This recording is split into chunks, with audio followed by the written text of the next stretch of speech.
समस्त लोक सुखिनो भवन्तु। समस्त लोका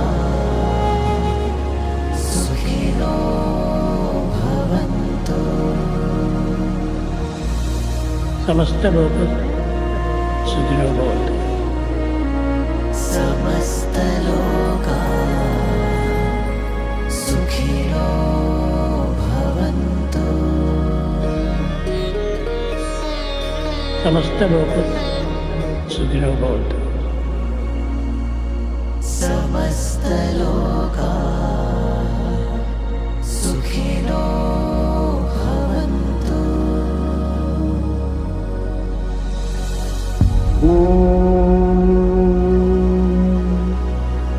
शांति शांति शांति।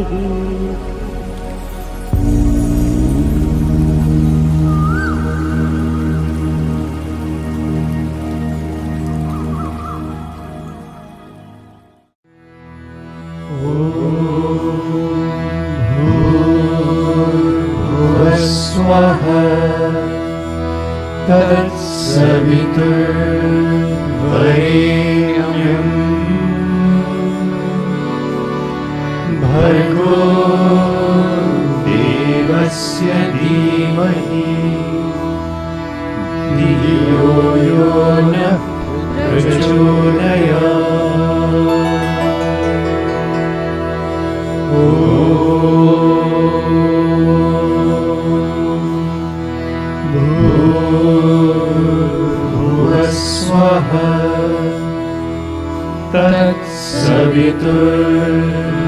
तत्सवितुर्वरेण्यं भर्गो देवस्य धीमहि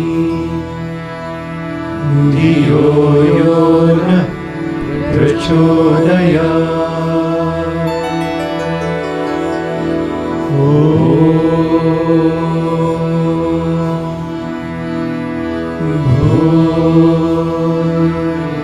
भूर्भुवस्सुवः तत्सवितुर्वरेण्यं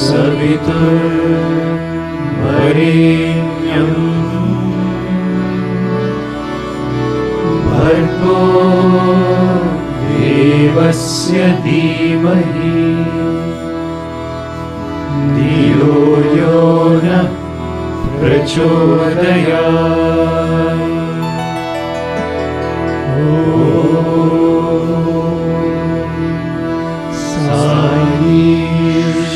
साईश्वराय विद्महे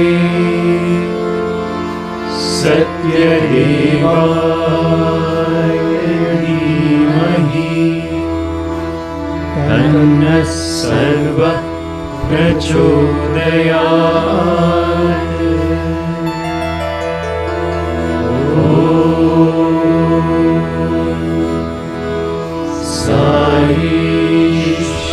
साईश्वराय विद्महे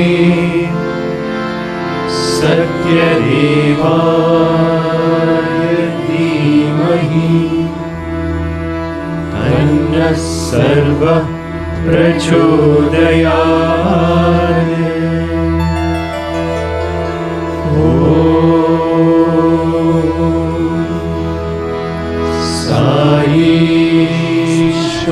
साईश्वराय विद्महे सत्यदेवाय धीमहि तन्नः सर्वः प्रचोदयात्।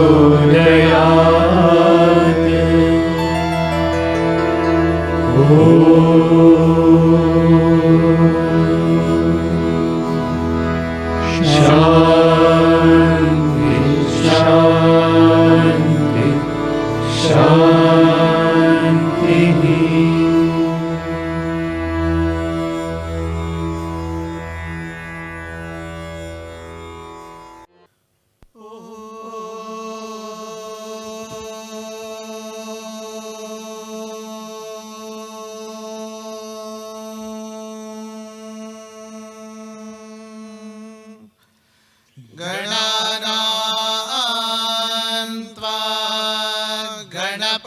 सार्गं हवामहे कविं कवीनामुपमश्रवस्तमम् ज्येष्ठराजं ब्रह्मणां ब्रह्मणस्पत आनः शृण्वन्नोतिभिः सेदसादनम् प्रणो देवी सरस्वती वाजेभिर्वाजिनीवती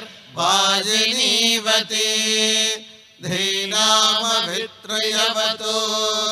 गणेशाय नमः सरस्वत्यै नमः श्रीगुरुभ्यो नमः हरिः ॐ नमो भगवते रुद्राय ॐ नमस्ते रुद्रमन्यव उतोत इषवे नमः नमस्ते अस्तु धन्वने बाहुभ्यामुत ते नमः यातयिषुः शिवतमा शिवं बभूवते धनुः शिवाशरव्यायातवतया नो रुद्रवृणया याते रुद्रशिवा तनूरघोरा पापकाशिनी तया नस्तनुभाषन्तमया गिरिशन्ताभिचाकशीः यामिषं गिरिशन्तहस्ते बिभर्ष्यस्तवे शिवां गिरित्रतां कुरु माहि गुंसीः पुरुषं जगत् शिवेन वचसा त्वा गिरिशाच्छावदामसे यथा नः सर्वमिज्जगदयक्ष्मगुं सुमना असत् अद्य वोचदधिवक्ता प्रथमो दैव्योऽभिषक् अहेगश्च सर्वान् जम्भयन् सर्वाश्च यातु धान्यः असौ यस्ताम्रो अरुण उत बभ्रः सुमङ्गलः ये चेमागुं रुद्रा अभितो दिक्षुश्रितात् सहस्रशो वैशागुं हेडयेमहे असव्यो वसर्पति नीलग्रीवो विलोहितः उतैनं गोपा अदृशन्नदृशन्नुदहार्यः उतैनं विश्वा भूतानि सदृष्टो मृडयातिनः नमो अस्तु नीलग्रीवाय सहस्राक्षाय मीढुषे अधो एकस्य सत्त्वानोऽहं तेभ्यो करन्नमः प्रमुञ्च धन्वनस्त्वमुभयोराग्नियोर्जाम् याश्च देहस्त इषवः पराता भगवो वपा अवतत्य धनुस्त्वगुं सहस्राक्षशते शुधे निशीर्य शल्याणां मुखा शिवो नः सुमना भव विज्यन् धनुः कपर्दिनो विशल्यो बाणवागुम् उत अनेशन्नः शेषव आभुरस्य निषङ्गधिः याते हेतिर्मीढुष्टमहस्ते बभूवते धनुः तयास्मान् विश्वतस्त्वमयक्ष्मया परिभुजा नमस्ते अस्त्वायुधायानातताय धृष्णवे उभाभ्यामुत ते नमो बाहुभ्यां तव धन्वने परिते धन्वनो हेतिरस्मान् वृणक्तु विश्वतः अधो य इषुधिस्तवारे अस्मन्निदेहितम् नमस्ते अस्तु भगवन् विश्वेश्वराय महादेवाय त्र्यम्बकाय त्रिपुरान्तकाय त्रिकाग्निकालाय कालाग्निरुद्राय नीलकण्ठाय मृत्युञ्जयाय सर्वेश्वराय सदाशिवाय श्रीमन्महादेवाय नमः। ॐ शान्ति शान्ति शान्तिः।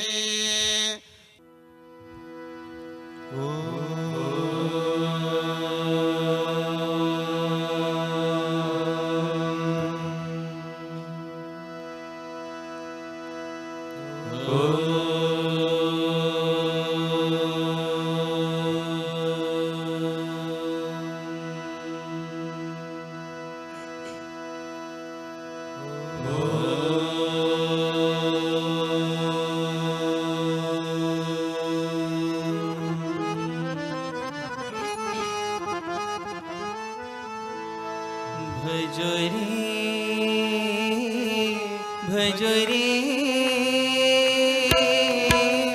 गणनाथं भजो रे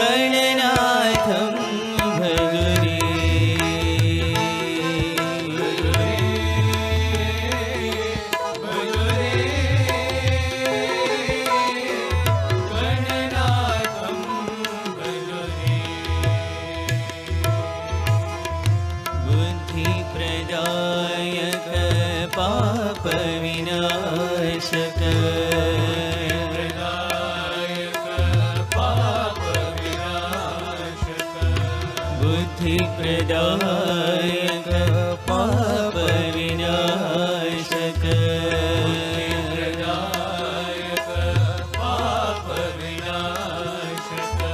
विघ्नेशं भजो रे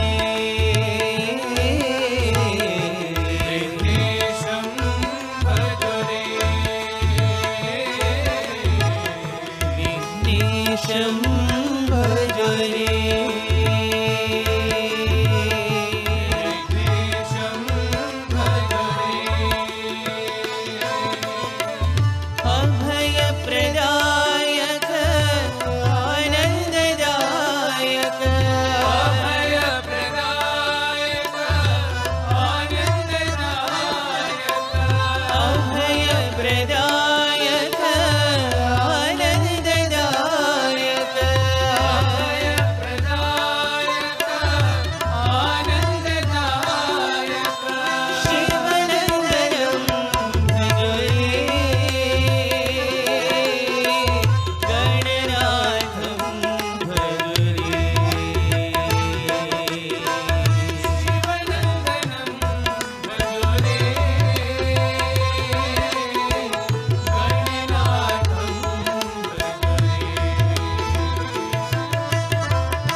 आनन्दमया भगवान्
करुणानिधि प्रभु साई राम, करुणानिधि प्रभु साई राम, करुणानिधि प्रभु साई राम, करुणानिधि प्रभु साई राम, कृपानिधि दीनों के प्राण,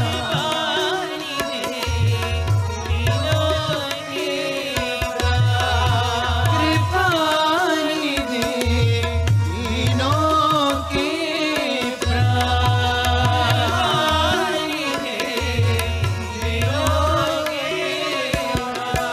हे लो प्रभु मुझे शरण लगा लो, ले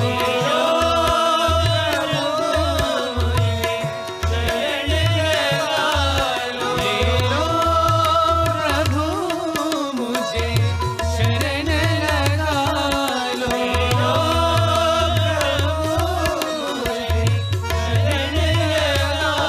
मुझे दया करो भगवान,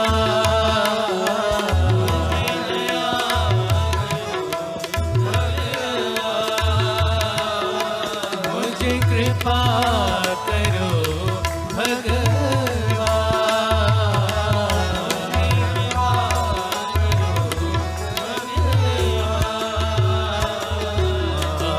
आनंदमया भगवान, हे प्रेममया भगवान, आनंदमया भगवान, हे प्रेममया भगवान, ओ भगवान साई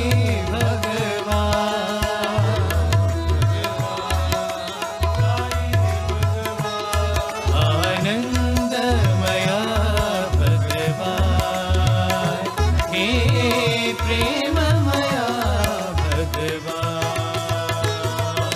आनंदमया भगवान, हे प्रेममया भगवान,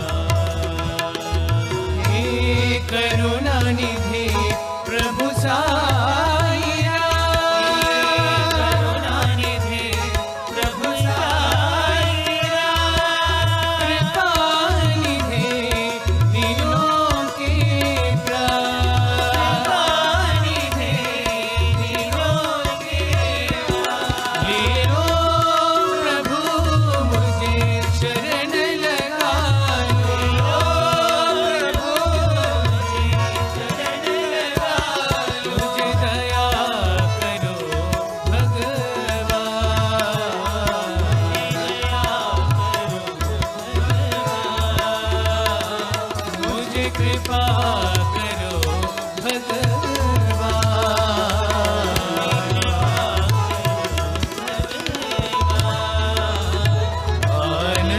आनंदमया भगवान, हे प्रेममया भगवान।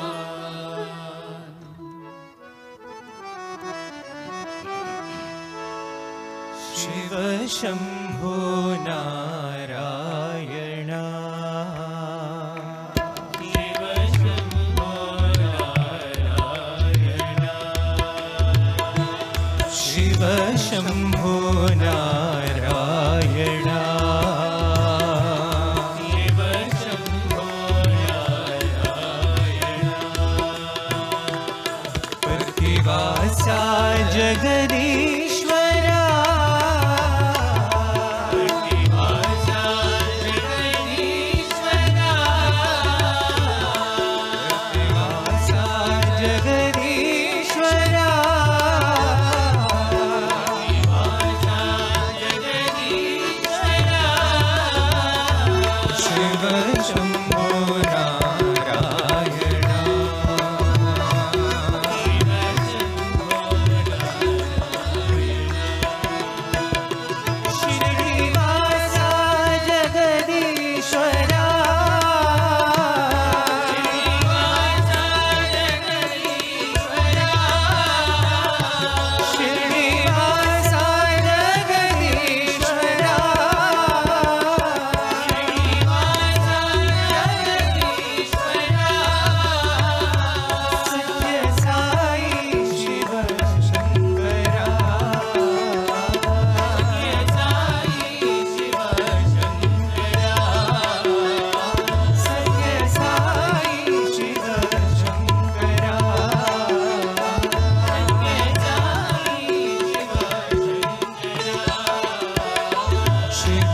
बरसाओ माता, जय जय जय अम्बे। दया सुधा बरसाओ माता, जय जय जय अम्बे। दया सुधा बरसाओ माता, जय जय जय अम्बे। दया सुधा बरसाओ माता, जय जय जय अम्बे। प्रेम सुधा बरसाओ माता, जय जय जय अम्बे। प्रेम सुधा बरसाओ माता, जय जय जय अम्बे। देवी निरंजनी साई भवानी, देवी निरंजनी साई भवानी, देवी निरंजनी साई भवानी, देवी निरंजनी साई भवानी। जय जय जय अम्बे, जय जय जय अम्बे। जय जय जय अम्बे, जय जय अम्बे।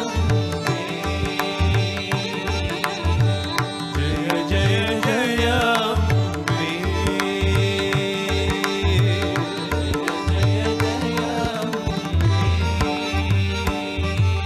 दया सुधा बरसाओ माता, जय जय जय अम्बे। दया सुधा बरसाओ माता, जय जय जय अम्बे। प्रेम सुधा बरसाओ माता, जय जय जय अम्बे।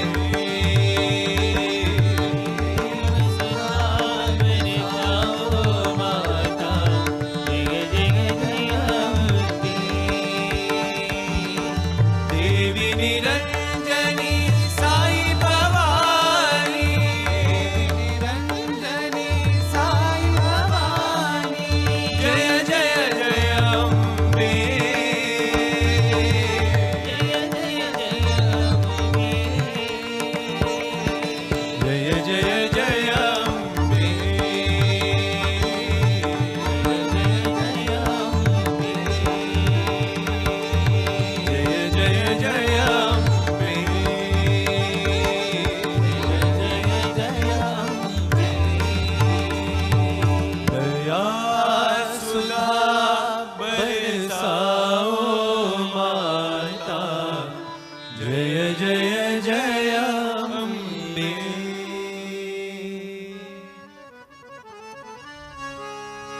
सर्वधर्म प्रिय साई देवा, सर्वधर्म प्रिय साई देवा, सर्वधर्म प्रिय साई देवा, सर्वधर्म प्रिय साई देवा। साई देवा देव देवा, साई देवा देव देवा, साई देवा देव देवा,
साई महावीर माधवा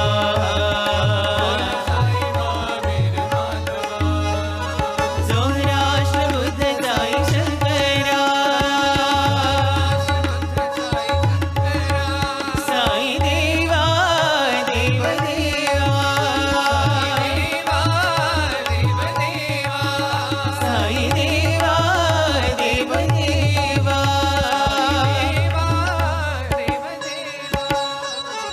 सर्वधर्म प्रिय साई देवा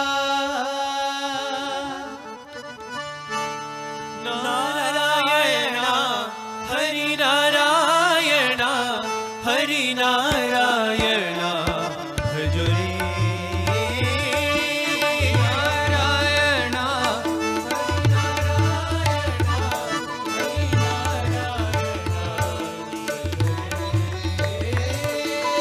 नारायण हरि नारायण हरि नारायण भजो रे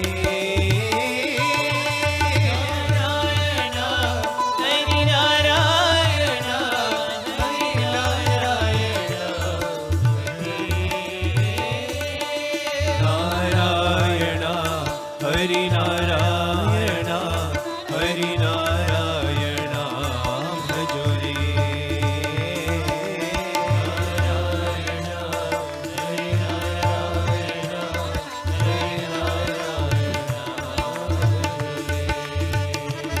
हरि नारायण हरि नारायण हरि नारायण भजो रे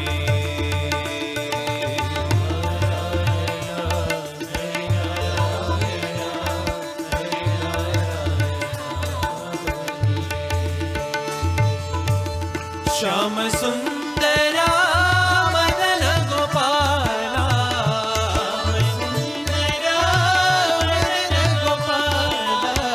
श्याम सुंदरा मदन गोपाला श्याम सुंदरा मदन गोपाला सच्चिदानंदा साई गोपाला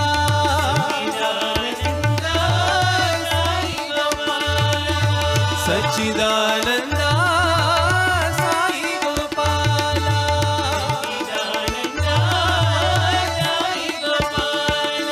गोपालना गोपी गोपालना गोपी गोपालना भजो रे गोपालना गोपी गोपालना गोपी गोपालना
शंकर भज मन साई राम नमामि शंकर भज मन साई राम हर हर हर हर नमामि शंकर भज मन साई राम हर हर हर नमामि शंकर भज मन साई हर हर शिव शिव सदा शिवा भज मन साई राम हर हर शिव शिव सदा शिवा भज मन साई राम हर हर शिव शिव सदा शिवा भज मन साई राम शिव शिव सदा शिवा भज मन साई राम शिव शिव शिव शिव सदा शिवा भज मन साई राम शिव शिव शिव शिव सदा शिवा भज मन साई राम शिव शिव शिव शिव सदा शिवा भज मन साई राम शिव शिव शिव सदा शिवा भज मन साई राम हर हर हर नमामि शंकर भज मन साई राम हर हर हर नमामि शंकर भज मन साई राम हर हर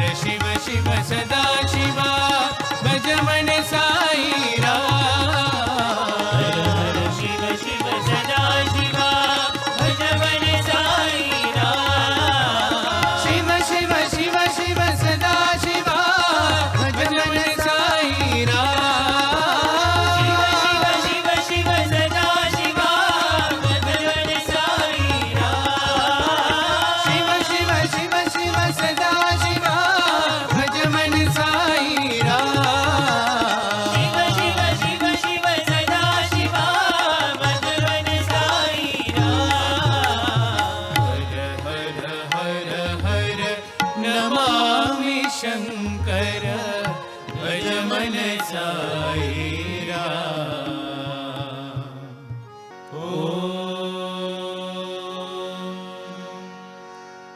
शांति शांति शांति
Offering my most loving pranams at Bhagwan's lotus feet.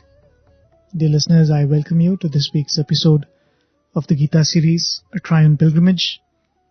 We are in the 6th chapter, and the 6th chapter is primarily about meditation. And when we say it's about meditation, you cannot speak about meditation without speaking about the mind. And that is the portion where we are at, where there's a very interesting conversation between Lord Krishna and Arjuna about the nature of the mind and what must be done, keeping in mind the nature of the mind, to control it. We'll start with a short summary of what we covered last time. We covered 3 shlokas shloka number 32, 33 and 34 of the 6th chapter.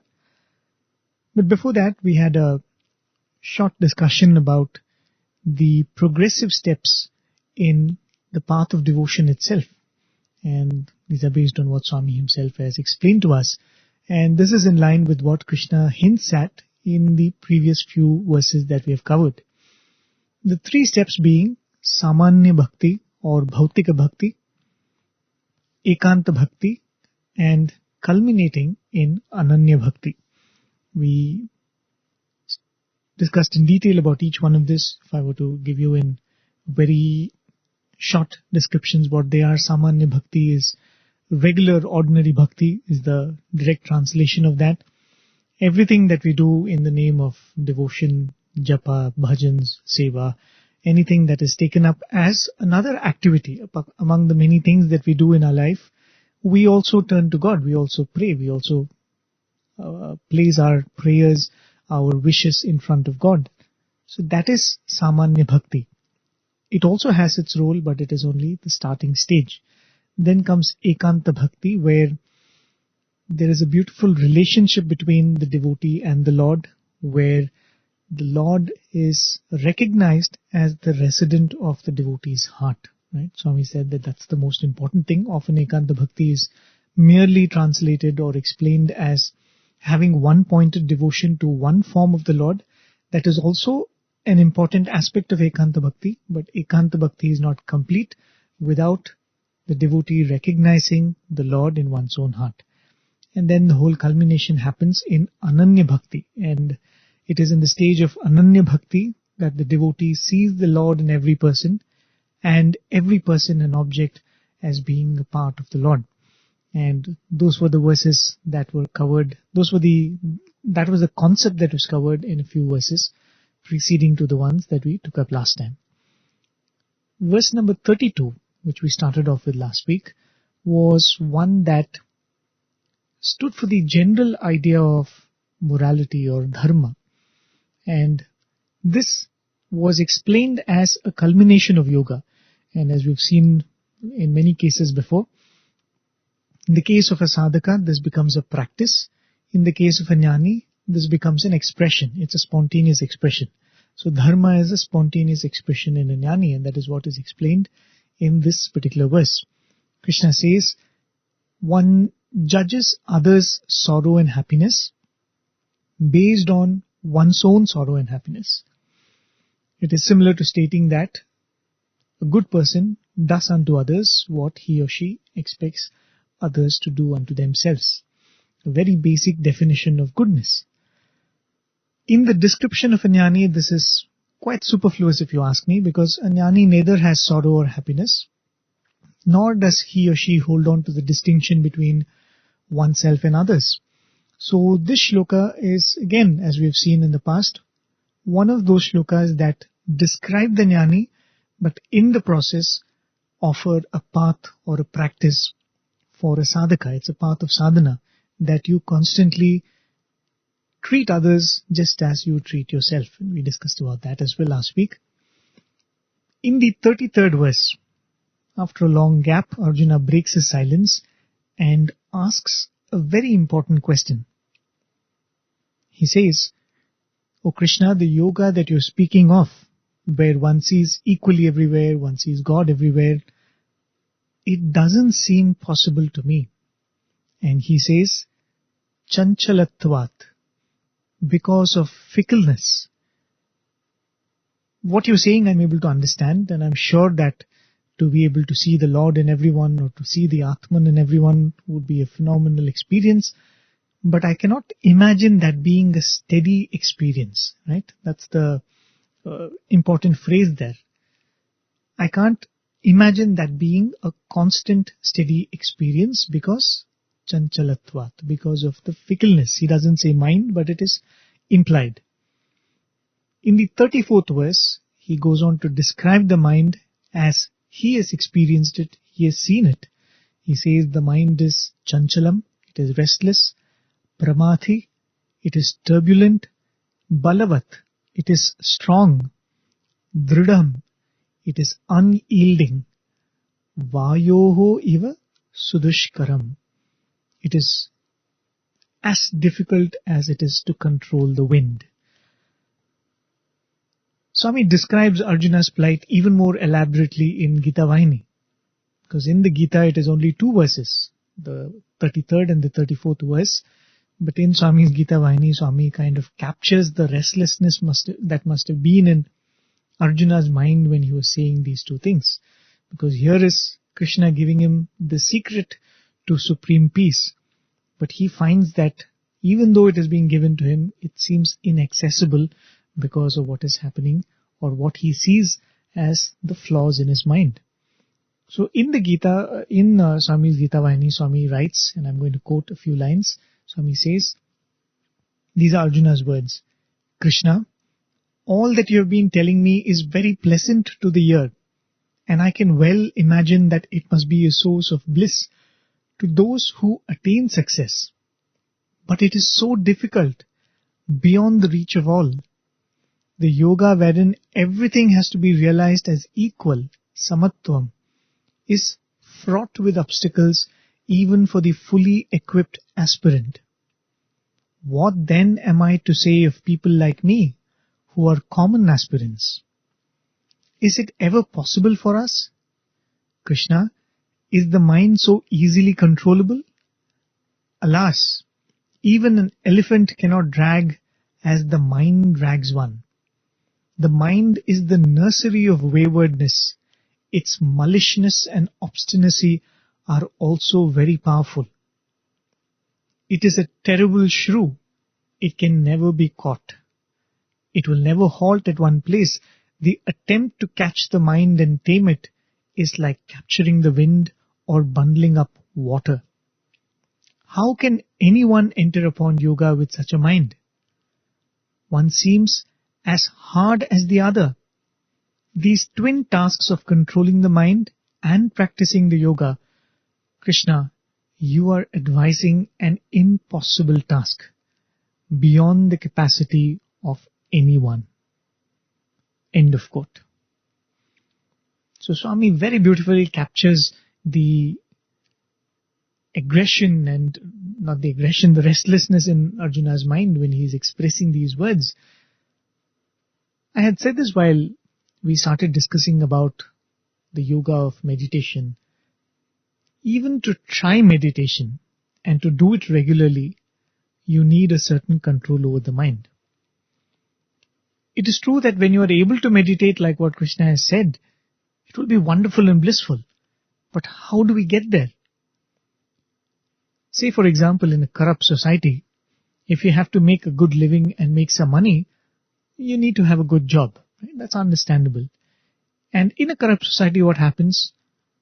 For getting a good job, if people say that you'll have to pay some money in the form of a bribe, or you'll have to, some kind of monetary involvement is there, then those who don't have that kind of money will remain poor, and those who have the money will remain prosperous. Right? They are the ones who will get the job, their children will get the job. So those who are rich will find means of becoming richer, and those who are poor will never be able to break into the cycle of becoming prosperous. And that would be a very ridiculous situation. I am trying to practice spirituality for control of mind, but even for practicing spirituality, if you tell me you should have mind control, then the yogi will remain a yogi and a bhogi will remain a bhogi. There can be no transformation in such a scenario, isn't it? And that spells hopelessness. And that hopelessness is what is being expressed by Arjuna in these 2 shlokas. We all are in that state described by Arjuna, isn't it? Where our minds are, as Swami puts it, a nursery of waywardness, and it drags us around like an elephant. So Arjuna, in desperation, asks this question to Krishna, not to challenge what Krishna has told, but to honestly try and understand what Krishna is conveying. And Krishna gives a beautiful answer to this question that Arjuna asks. And that is the answer that we will listen in the next shloka. This is the 35th shloka. A very beautiful, very important shloka, We as always have it beautifully rendered by Brother Shyam. We'll listen to it. I'll give you a brief meaning. Then we have a lot to discuss about what Krishna says in reply to this very relevant question that Arjuna has posed. Shri Bhagavanuvacha Asamshayam Mahabaho Mano Durnigraham Chalam Abhyasena tu Kaunteya Vairagyena cha Grhyate. The blessed Lord said, O mighty armed one, undoubtedly the mind is untractable and restless. But, O son of Kunti, it is brought under control through practice and detachment. So there is Krishna's beautiful reply. Again, this is, as I've been saying, is one of the most oft-quoted verses you will find in Swami's discourses, and many times we find ourselves going to this verse when we are trying to answer questions that devotees and youngsters ask. How to stick to sadhana, how to control the mind, how to stay focused. Not only do we tell others, but as I said in the beginning, it's a statement that I also tend to remind myself very often, because this has the reply to the question about the nature of a mind not listening to us, mind being restless, mind having a mind of its own, as we've been discussing in the past few weeks. If you want to reach a place that is 2 miles away, you might have to probably take 4,000 or 5,000 steps. But if I have to give you a description of how to reach there with 4,000 or 5,000 steps, I actually have to describe to you only how 2 steps are taken. I only have to describe to you probably 2 processes that are involved in taking a step forward. 1, you will have to put a leg forward firmly, and 2, you will have to remove the other leg and take it forward. So this process of putting your foot firmly down and letting go of the position where the other foot is in is all it takes to take 1 step forward, and you only have to keep repeating this for 4,000 or 5,000 times, and you cover the journey of 2 miles. I don't have to describe every step thereafter. In a very similar manner, Krishna speaks of 2 fundamental steps. And it is very similar to putting a step forward and letting go of where you are standing by the other foot. But repeating this process again and again and again can take you to the very end of the journey, even this journey, which is the supreme journey to the ultimate goal. But these are simple, at the same time they have very deep meaning. And luckily for us, Swami has explained this in immense detail in his discourses, and my endeavor today is going to be to, as much as possible, share some of these explanations that Swami has given for you and me. The first thing that Krishna does is very interesting before we get into those 2 steps. He agrees with Arjuna's assessment. He says, Asamshayam Mahabaho, undoubtedly, O mighty armed one. Mano Durnigraham Chalam, the mind is Durnigraham, it is very difficult to control, and Chalam, always restless. So Krishna is not telling Arjuna, oh Arjuna, you are being weak, you are submitting to your mind, how can you say that the mind is so powerful, it's dragging you around? No, Krishna doesn't say that. He is saying, oh Arjuna, I am totally with you. The mind is indeed not easy to control. It is indeed fickle. In fact, Krishna himself had used these words, chanchalam, asthiram, and also said that it keeps going outward after the sense objects, nischarati. These are Krishna's own words about the mind. So Krishna is not suggesting that it is an easy task. He is saying that I agree that this is not easy, this is going to be difficult. Having acknowledged that, Krishna states in the next line, Tu Kaunteya, but, O Arjuna, son of Kunti, Abhyasena Vairagyena cha, through practice and detachment, grihyate. It can be brought under control. Abhyasa and Vairagya. I, of course, very casually translated them as practice and detachment, but they are very deep words, but at the same time, they are simple as well. Swami would say this so many times in his discourses. Everything in life has come to us only through practice.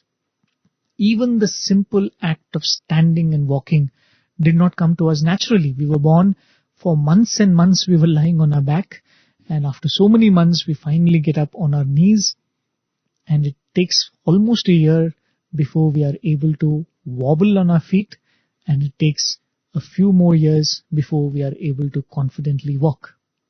Right? We had to practice this act of standing and walking. It did not come to us naturally.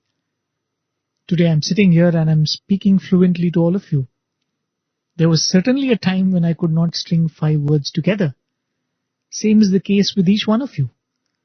We spoke in gibberish, childish, whatever you call that, childish gibberish, right? But today we are able to speak. We are able to communicate what is there in our mind. People have developed such great talents. They're beautiful singers. Just before this program, you had the Bhajan tutor. How beautifully Anirudh sings. How beautifully the other singers, Srinivasalu sir and Ravi Kumar sir, how beautifully they all sing. Some people dance so well. Some people play instruments so well. All of that has come from practice, isn't it?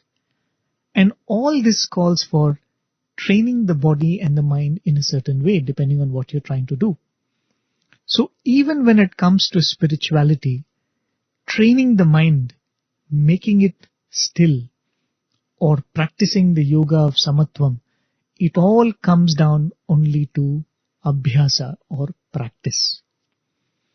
You don't have to be born with any special ability to do this. The hard work is what is necessary. And the quality of vairagya or detachment to go with this abhyasa. Swami describes this quality in one of his Gita discourses that he delivered in the year 1984.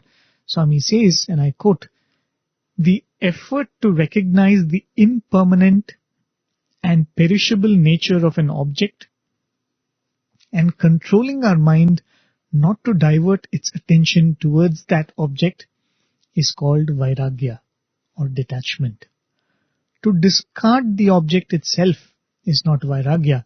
Our attachment to that object must be discarded. In short, discarding our attachment to an object and then trying to enjoy that object is the practice of vairagya." So very clearly Swami says vairagya is not discarding the world and the objects that are in it, but discarding our attachment to the objects. We will of course come back to this idea of vairagya after we spend a little time about abhyasa or the quality of or the process of practice. But one point that can be made is Krishna is saying through abhyasa and vairagya one can control the mind. So that is the semantics of the shloka. Krishna clearly says through vairagya and abhyasa. But as we look deeply into the shloka and ruminate over the meaning, we will see how it also means the abhyasa of vairagya. That is, through the practice of detachment, the mind can be controlled. Even that is an appropriate way of translating. Of course, translating, as I said, is abhyasa and vairagya, but it is a good or sensible way of interpreting it as well. Now, the primary point is, before we get into a more exhaustive discussion about abhyasa and vairagya, is that we must acknowledge that this is something I want to do. Swami says, the mind is equated to the horse, and the word for horse in Sanskrit is ashva. And ashva is similar to the ashwatha tree, Swami says, or the peepal tree. If you observe the peepal tree, you will find a gentle breeze coming through, and if you find a peepal tree there, you will find that each leaf in the peepal tree quivers separately. And that is why the horse is given the name Ashwa apparently. Because the horse is also like that. It appears like it is still, just like the tree, but some part of the horse will keep moving. And if you observe the horse, you'll be able to make out this. Either the tail will be moving, or it will be moving some muscle in the back, on the near the leg. So that is the source of the worship that is called Ashwamedha Yaga, where the horse-like mind, Ashwamedha, the horse-like mind is sacrificed, Swami says. Now say there is a horse. Can I ride the horse? Will I be able to mount the horse and take it around? Yes, I can.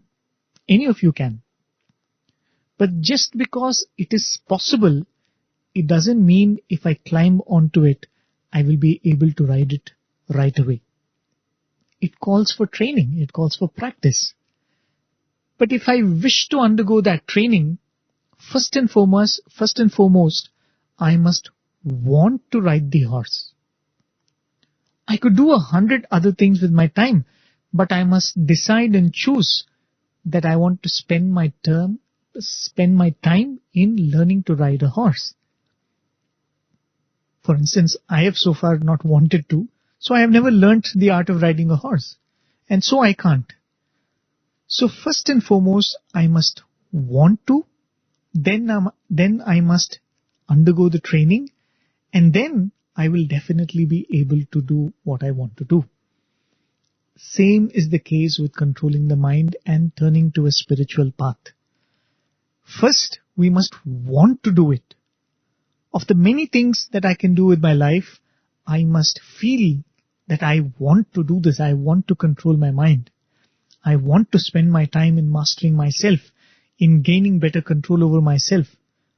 Most of us don't do this. Most of us don't take that sankalpa, don't take that decision and resolve.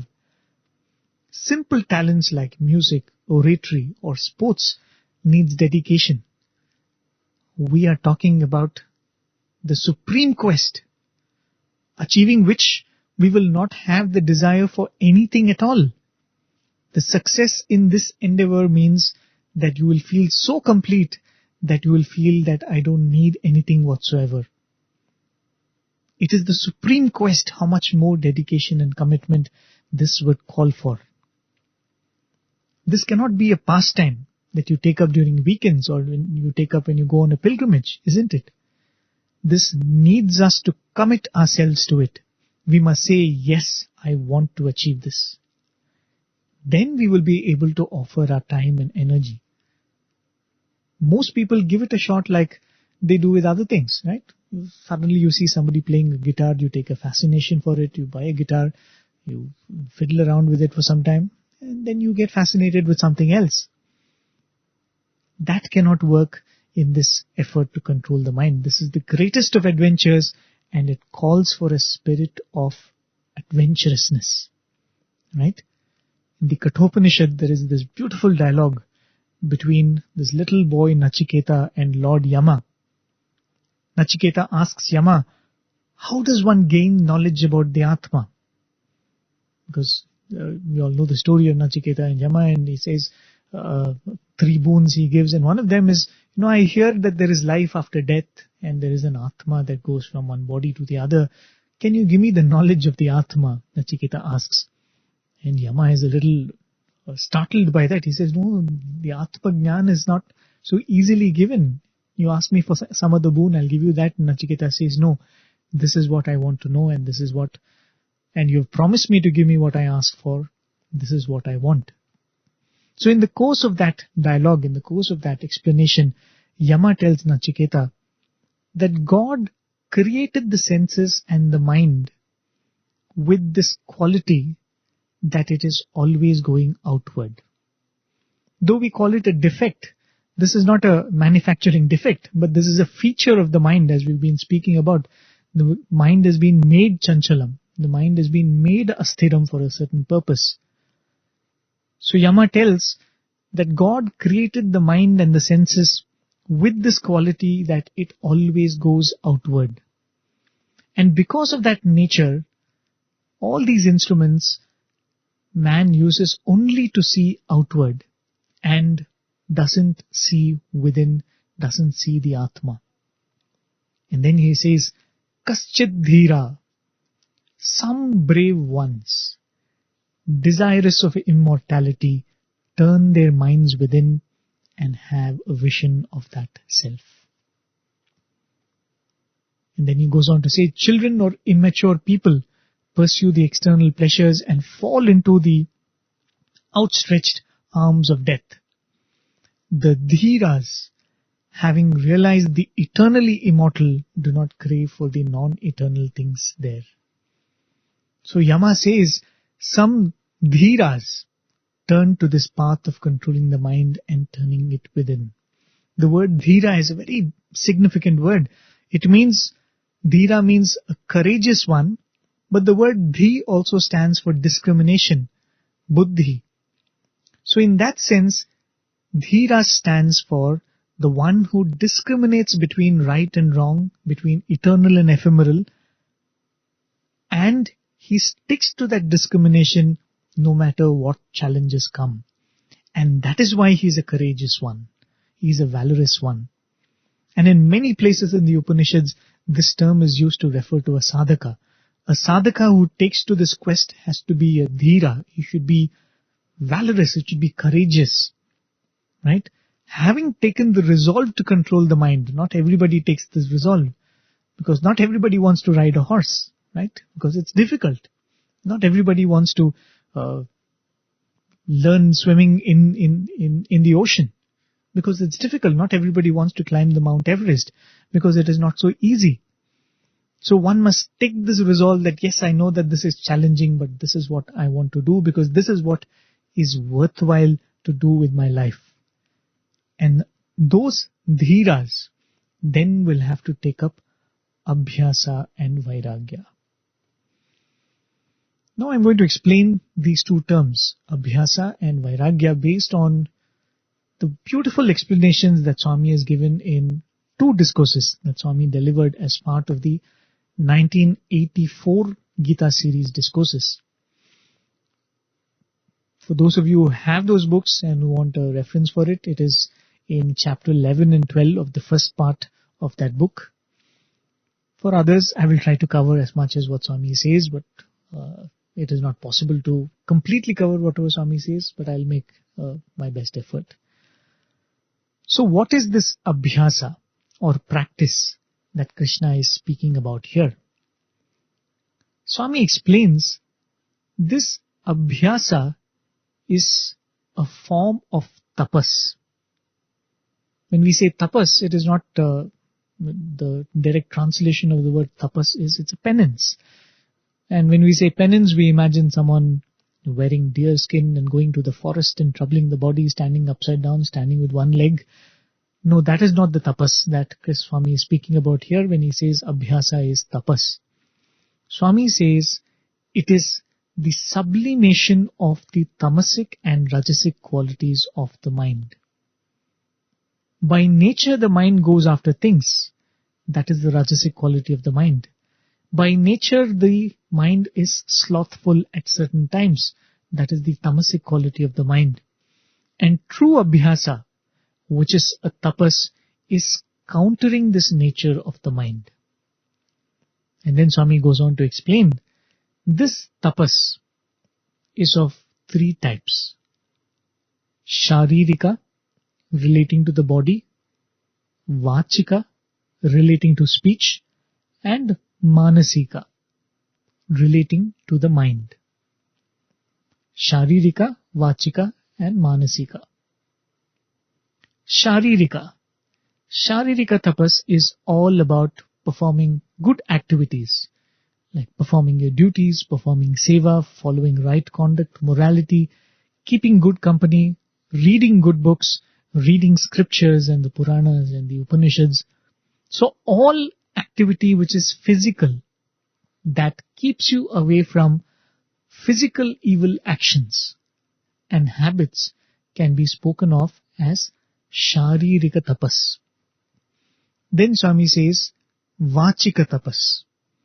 This is primarily speaking the truth, speaking pleasing words, speaking words of consolation and right advice and guidance when there is an opportunity, when someone turns to you and asks you for advice, give them the right advice, however bitter and difficult it might be. Also, the important quality which Swami speaks of so many times with so much importance and emphasis, maintaining of silence and the use of diplomacy and tact. And this should be used to uphold the above, whatever we have been speaking about. That is, speaking pleasing words, speaking the truth, speaking consolatory words, speaking the right words of guidance and advice. For that you should use diplomacy. Not diplomacy to be untruthful, not to use diplomacy to guard yourself, to protect yourself, but to be truthful and pleasing at the same time. Sometimes you might have to use knack or diplomacy, and for that you should be able to use that. And all of this falls under Vachika Tapas. And the third is Manasika Tapas, which in many ways is actually connected to the other two that we just covered. But specifically it is to cultivate good thoughts, have good feelings for others, and very importantly, Swami says, being happy, being cheerful.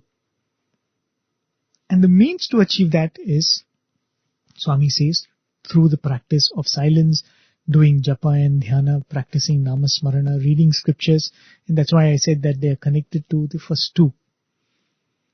And Swami says, this purification of all three, the actions, the speech and the thought, is what is referred to as Trikarna Shuddhi.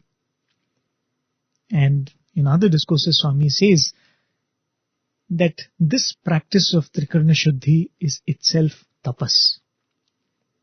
And by calling this tapas as abhyasa, Krishna is making it very clear that these activities will not come spontaneously to the mind at times. In some cases where there are good samskaras from past lives, there might be a natural inclination to read such kind of books, to keep such kind of company, to participate in such noble activities like seva and bhajans and all of that. But in general, the mind wants to think of what gives it immediate pleasure, right? What is prayers? What is immediate joy and pleasure is what the mind is always after. The mouth wants to speak what is in the tip of the tongue. When somebody makes me angry, when somebody enrages me, I want to speak whatever is there in the tip of my tongue. I don't want to, at that point, think whether is this right to say or not. The tongue wants to speak ill of others and praise oneself, right? I think we have spoken about this maybe earlier in the Gita series or in one of my Answering Both programs, where I say, where we have seen that when we are trying to speak ill about others, it is a means of asserting your own goodness. So it becomes an expression of ego. So the tongue is interested in doing all of this because it glorifies itself, it gives pleasure to itself through all of this. And these come very naturally to the mind. All these tendencies have to be consciously countered. Similarly, the body, it will not always naturally move towards activities that Swami mentioned. So it has to be trained. And mind, of course, we know the mind. The mind does not happily think about the right things. It is all over the place all the time. So this threefold abhyasa is required. This has to become a practice. You're trying to counter the nature of the mind, counter the general tendency of the mind. If you sit on a bicycle, we are used to walking with 2 feet which give us the right balance. And now suddenly you're trying to ride a bicycle which naturally does not have a balance. A bicycle does not stand on its own. You have to put a stand for it to stand in one place. And such an instrument, if I have to climb on it and ride, the natural tendency of me sitting on a bicycle is to fall. So I am trying to counter the natural tendency of a bicycle to fall by learning to balance and ride. In the same manner, the natural tendency of the body, mind and speech is to go haywire, and we are trying to consciously bring it to a certain discipline. And that calls for abhyasa. That calls for practice. It doesn't call for any special talent. Just like everything else comes with practice, this also will come with conscious practice. Now coming to Vairagya. Again, this Abhyasa will lead to and strengthen this Vairagya as well. But what is this Vairagya itself? As Yama had explained in the Kathopanishad, the aspirant must turn the mind away from the objects outside and turn it within. For this to be achieved, the mind must develop some detachment from the objects of the outside world. Right? But Swami makes it very clear that this alone is not enough, or this alone is not complete Vairagya. Even as the attachment to the worldly objects is given up, the mind must turn within and must develop attachment to God or develop attachment to the Atman or higher truths. How does the mind give up attachment to the objects of the world? And how does it give up attachment to the pleasures that the objects of the world give it? The mind has to be constantly reminded of the nature of the world. Swami explains that in this objective world, every object, every individual, and every aspect is subject to change. This universe is subject to what we refer to as Shad Vikaras, namely the 6 types of change. We'd spoken about it, I think, during the discussion of the 2nd chapter. And even as we go through experiences in the world, we must constantly remind ourselves of the ephemeral nature of everything, because everything is subject to these Shad Vikaras, or the 6 types of changes of being born, being destroyed, undergoing a transformation, not going into all of that. Everything changes. The people we get attached to change. The objects that we get attached to change. The situations we get attached to change. Today I have a good name. Tomorrow I might be ridiculed. Today I have money. Tomorrow I might not. We get attached to youth. To constantly remember that youth and beauty is unreal and fleeting. That will lead to Vairagya. Similarly, we get attached to family, children, friends, and so on. Constantly reminding ourselves who we really are. As Swami would say, we are pilgrims who for a very brief time in eternity meet in a rest house. Or we are like those passengers on a long journey who spend a brief time in our life with few co-passengers during a train journey in one compartment. That is what our family is, right? In this endless journey towards our goal, we have met any number of mothers and fathers. We have met and loved and interacted with any number of children. To constantly remind the mind of this. But this dwelling on the nature of objects and relationships of the world alone is not enough, as Swami says, because simultaneously one must also learn to contemplate on the absolute nature of the Supreme. Swami would say, when you have attachment for God, automatically detachment to the world will also come. So both of these are very, very important, and Vairagya is both together, because only Vairagya towards the world, there is another word for that. It means virakti, right? You kind of get disgust for those things. But Vairagya is when as you're giving up attachment to the worldly, you also develop attachment to the divine. The same discourse Swami explains about the many kinds of momentary Vairagyas that we all might have experienced and we are likely to experience. We experience what is referred to as smashana Vairagya. When you go to a funeral, when someone is being put on the pyre and is burnt, the corpse of a person is burnt. Swami says, it strikes you that one day I will be lying down like that. My hands will be empty. Everything will go away. I'll be lying down like that. Swami would explain this in many times in discourses. I think even in this discourse he speaks about it. When you are burning a corpse, they would put a very large piece of wood on the chest of that body. Because Swami would say that when you burn the corpse, the backbone starts contracting and the corpse literally sits up, right? So that is in the past used to be described as that when the final journey and the final rites are being performed and the body is being burnt, it is said that the man or the woman who's there gets up to see who else is there around. And then the body realizes that there is nobody, I'm going all alone. Right? So that scene of seeing the funeral or the final journey of a person, Swami says, will fill you with vairagya. That, oh my God, one day I'm going to go like this. One day I'll be left alone. All my people will come and burn me. The same people who loved me will burn me up like this and go away. Why am I running after the things of this world? Why am I running after people? So Swami says that is that smashana vairagya. You will go home, you will have a bath, and then you will ask what is there to eat. And that's all will be the period of time it lasts. Similarly, there is something called prasuti vairagya. Vairagya that is born out of labor pains. Swami says that at the moment the mother delivers the child, she's undergoing excruciating pain that she thinks that is this child worthwhile? Is this child worth having? I am being put through so much pain. Swami says the moment the child is brought in front of the mother, all pain is forgotten. The mother develops attachment to the child, and a few months later, the mother starts thinking, I've got a girl, how nice it would be if I can have a boy.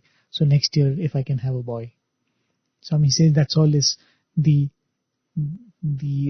time that prasuti vairagya lasts. And similarly, you have many vairagyas that you experience all through the day, all through your life. You want to study in a certain college, you work very hard for it, you don't get it. Or you get it and then you realize that it was not worthwhile. So you keep experiencing such vairagyas all through your life. Swami says that this vairagya comes and goes, right? And this vairagya, when it is not backed with that attachment to God, what happens is when you have vairagya towards one object of the world, that attention turns to another object.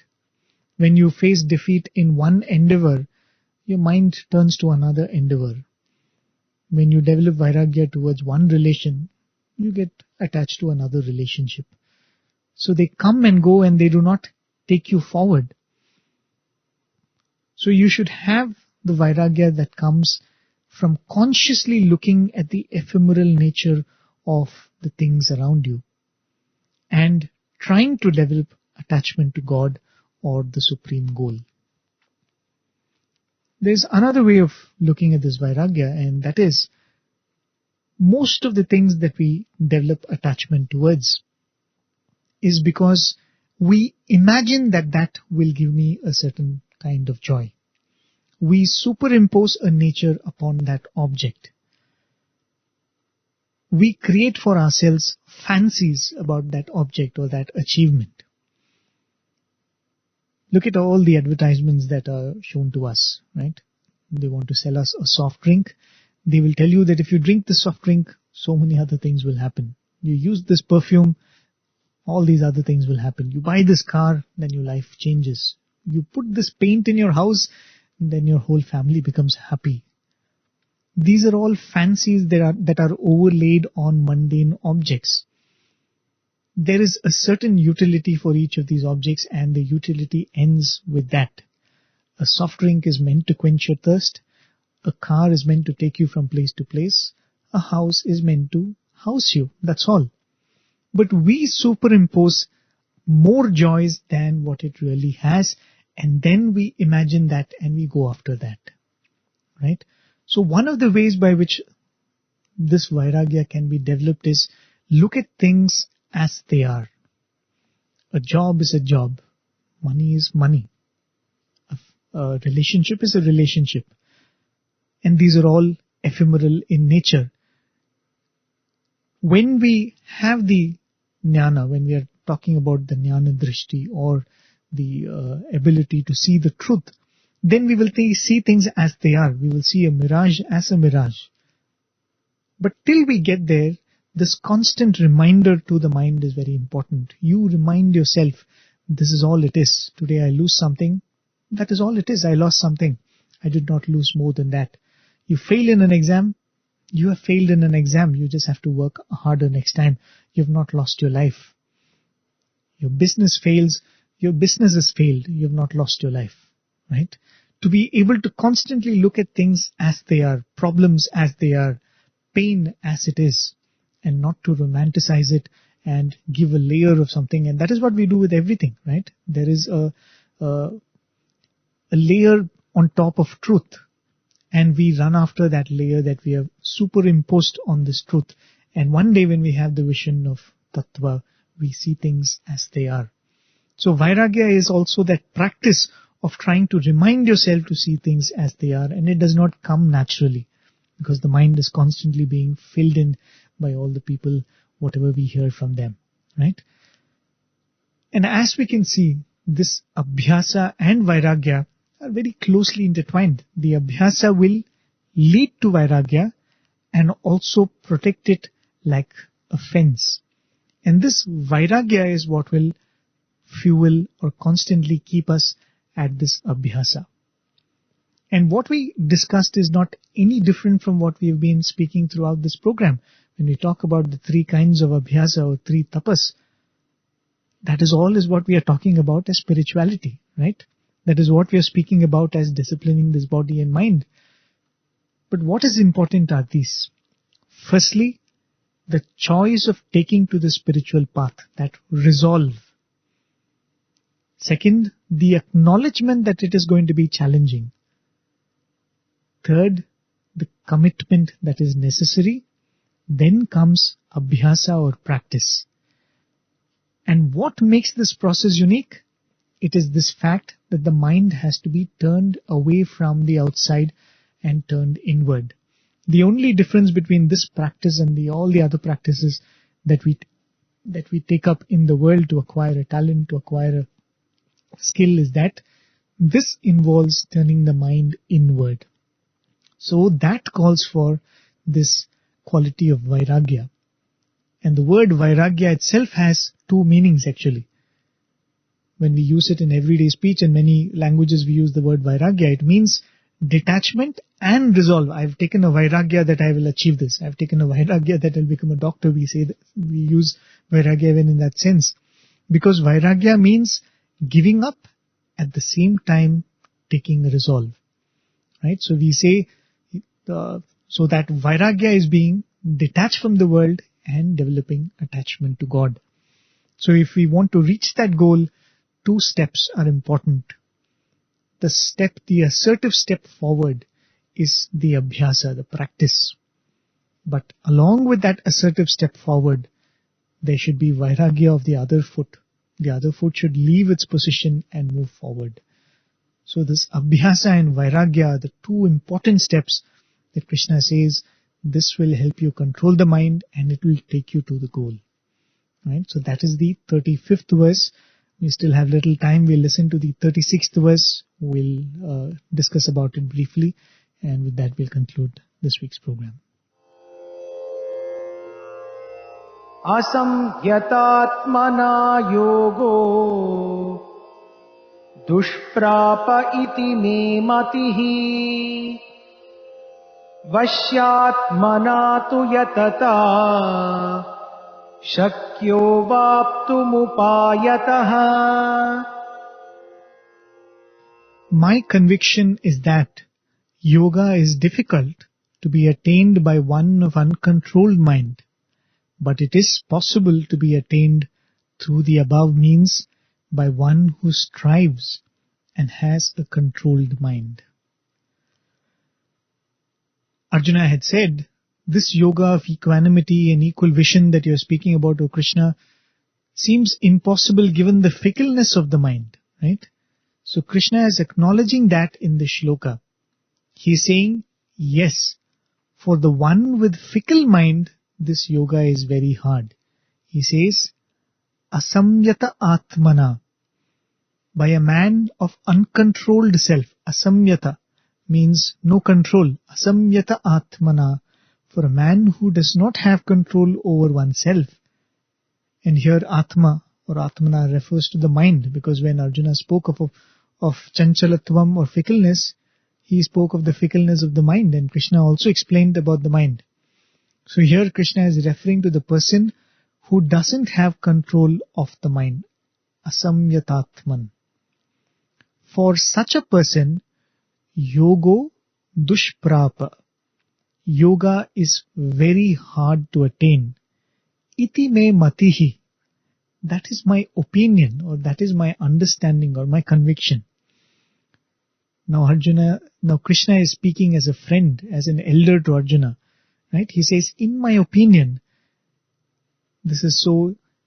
in my opinion, the mind, if the mind is not controlled, this yoga is difficult to attain. Right? Just a while ago, Krishna was speaking as Ishvara, who sees me in everything, who sees everything in me, he will attain the highest peace. Right? That is what we often call in the show as the Ishvara mode. But here, Krishna is speaking like a human again. He says, iti me matihi. This is what I opine. This is my understanding. In the next line, Krishna says, Vashyatatmana. Vashyatmanatu. But for the Vashyatmana, which is the opposite of Asamyatatmana. Vashyatmana is one who is in control of the mind. Yatata, one who is striving. The word yatata also means one who is alert, because the striving that Krishna has been speaking about is nothing but alertness and being aware of what is happening in the mind. A few shlokas back, we had Krishna had said, yato nischarati tatha tato niyamya etat atmani. Every time the mind goes outward, each time restrain it and bring it back inward. So the effort that Krishna speaks about is one of constant vigilance and alertness. So a person who is a Vashyatmana, in control of the mind, and Yatata, one who is alert and is striving constantly. Upayataha, by these means. And what are those means? Krishna mentioned in the previous shloka, Abhyasa and Vairagya.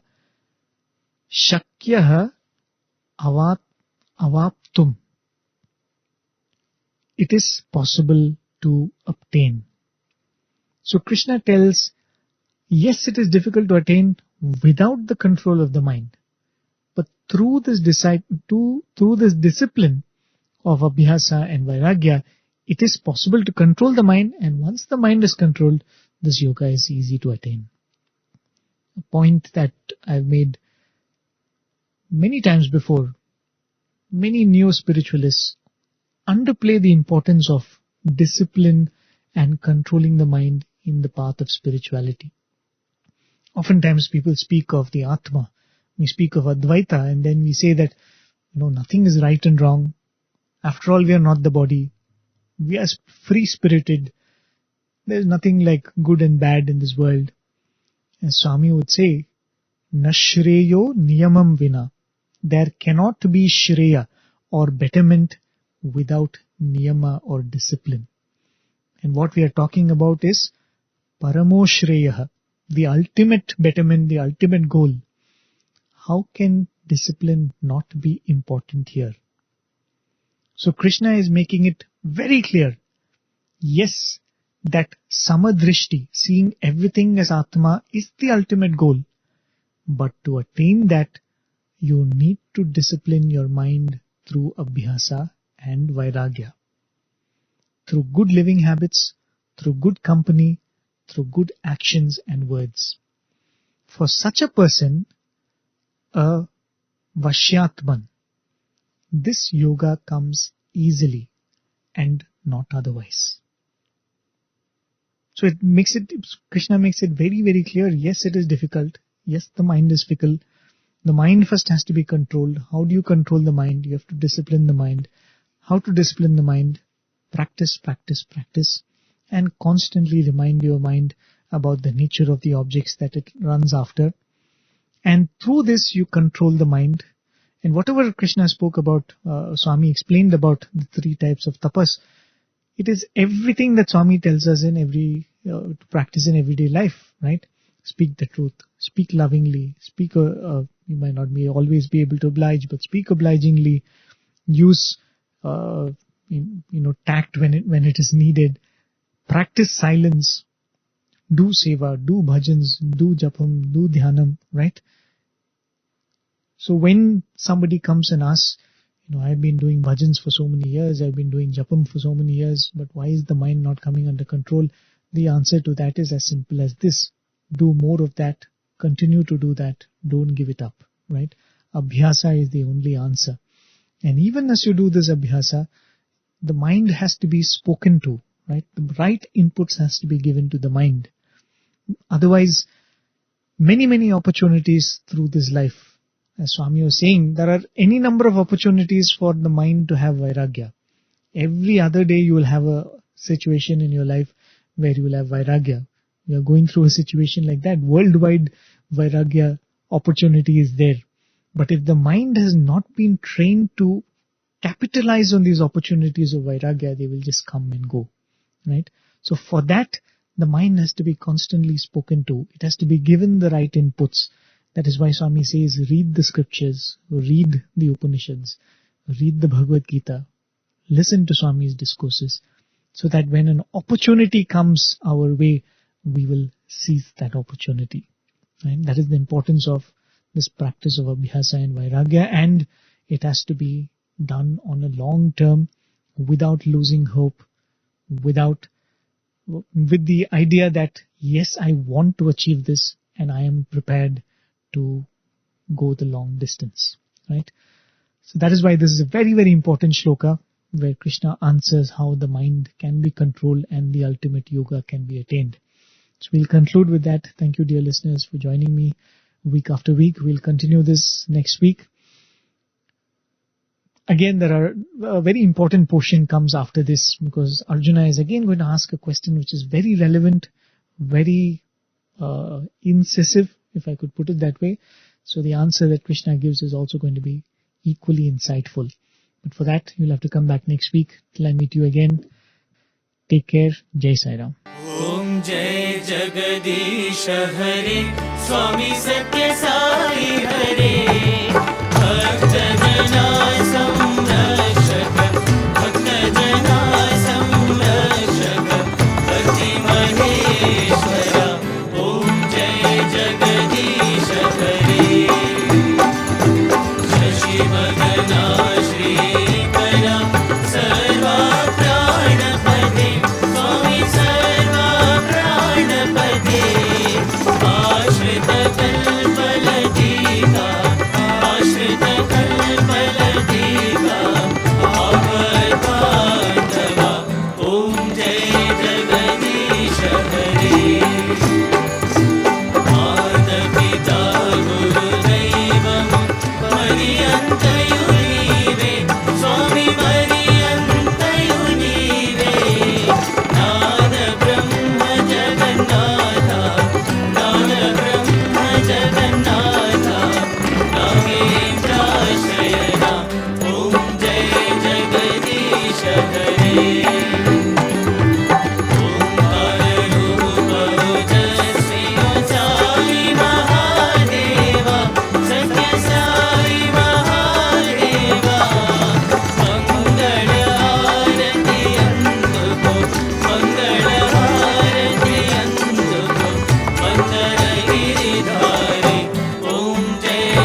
सद्गुरुदेवा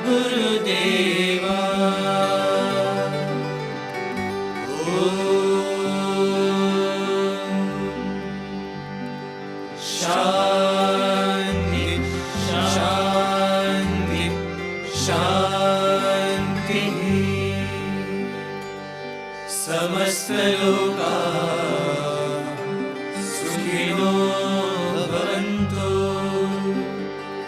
समस्त लोका सुखिनो भवन्तु समस्त लोका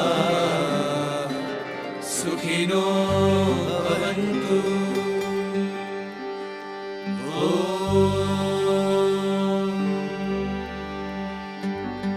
शांति शांति शांति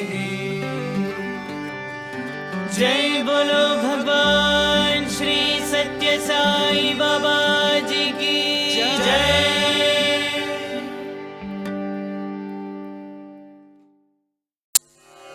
ॐ साईश्वराय विद्महे सत्यदेवाय धीमहि तन्नः सर्वप्रचोदयात्। ॐ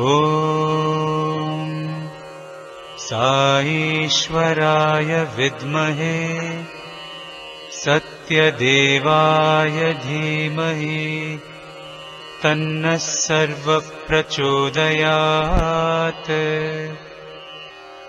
ॐ साईश्वराय विद्महे सत्यदेवाय धीमहि तन्नः सर्वप्रचोदयात्।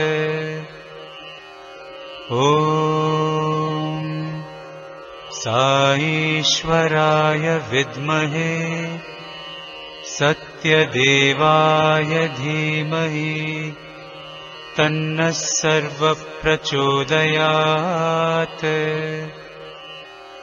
ॐ साईश्वराय विद्महे सत्यदेवाय धीमहि तन्नः सर्वप्रचोदयात्। ॐ साईश्वराय विद्महे सत्यदेवाय धीमहि तन्नः सर्वप्रचोदयात्। ॐ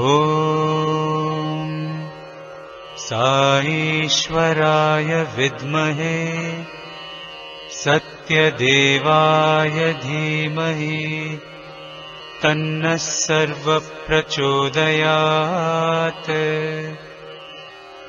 ॐ साईश्वराय विद्महे सत्यदेवाय धीमहि तन्नः सर्वप्रचोदयात्। ॐ साईश्वराय विद्महे सत्यदेवाय धीमहि तन्नः सर्वप्रचोदयात्। ॐ